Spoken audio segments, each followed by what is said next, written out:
بسم اللہ الرحمن الرحیم۔ حضرت محجن بن ادرا رضی اللہ تعالیٰ عنہ وہ فرماتے ہیں کہ ایک مرتبہ ایسا ہوا کہ رسول اللہ صلی اللہ علیہ وسلم مسجد میں داخل ہوئے، فَإِذَا هُوَ بِرَجُلٍ قَدْ قَضَىٰ صَلَاتَهُ، تو ایک آدمی تھا، اس نے اپنی نماز پوری کر لی، وَهُوَ يَتَشَهَّدُ، وہ تشہد میں بیٹھا ہوا تھا، وَهُوَ يَقُولُ، اور وہ کہہ رہا تھا، یعنی درود شریف کے بعد وہ یہ دعا مانگ رہا تھا، اللهم إني أسألك يا الله الأحد الصمد الذي لم يلد ولم يولد ولم يكن له كفوا أحد أن تغفر لي ذنوبي إنك أنت الغفور الرحيم۔ یہ وہ کلمات ہیں، لا الہ الا اللہ الاحد الصمد لم یلد ولم یولد ولم یکن لہ کفوا احد، حضرات اکابر نے ذکر کیا، مگر یہاں پر الفاظ میں چینج ہے،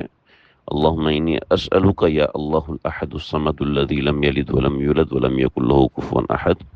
ان تغفر لی ذنوبی انک انت الغفور الرحیم، کہ اے اللہ، اے تنہا اور اکیلا، باپ اور بیٹے سے بے نیاز، بے مقابل اور بے مثل اللہ، میں تجھ سے یہ سوال کرتا ہوں کہ تو میرے گناہ بخش دے، بے شک تو بہت بخشنے والا مہربان ہے۔ تو جب یہ سنا آپ صلی اللہ علیہ وسلم نے فرمایا کہ قد غفر لہ وقد غفر لہ، 3 مرتبہ آپ نے فرمایا قد غفر لہ، قد غفر لہ، اسے بخش دیا گیا، اسے بخش دیا گیا۔ یہ روایت سنن نسائی کے اندر حدیث نمبر 1302 نمبر ہے،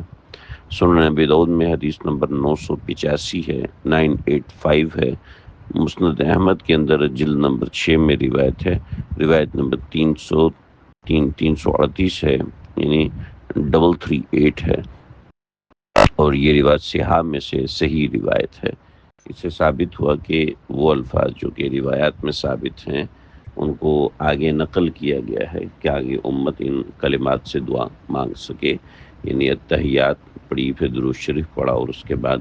دعائے معصورہ، یعنی وہ دعائیں جو احادیث میں آئی ہیں تو ان میں سے یہ دعا بھی مانگی جا سکتی ہے، یاد کر لی جائے، اور مختلف دعائیں جو یاد ہیں وہ تشہد کے اندر پڑھا جائے۔ جب انسان نماز کے اندر مشغول ہونے لگتا ہے تو پھر اس کے لیے یہ دعائیں پڑھنا کوئی زیادہ مشکل کام نہیں رہتا۔